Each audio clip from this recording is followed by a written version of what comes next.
Federal ఎన్నికల్లో vote వేయడానికి register చేసుకునే ప్రజలు పౌరసత్వ రుజువును సమర్పించడం తప్పనిసరి చేసే బిల్లును ఈ వారం అమెరికా సెనేట్ పరిశీలించే అవకాశం ఉంది.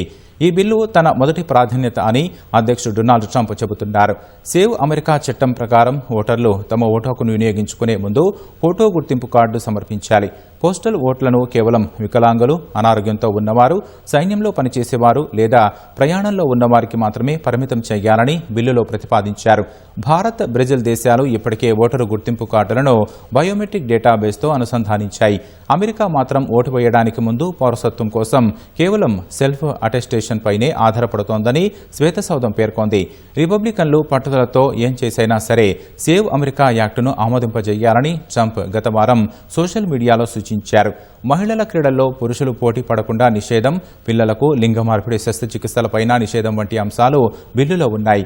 100 మంది సభ్యులున్న సెనేట్లో రిపబ్లికన్లకు 53 మందితో మెజారిటీ ఉంది. అయితే బిల్లు ఆమోదం పొందడానికి అవసరమైన 60 ఓట్ల మద్దతు వారికి లేదు. రిపబ్లికన్ సెనేటర్లలో ఒక వర్గం కూడా ఈ చట్టంపై ఆందోళన వ్యక్తం చేస్తోంది.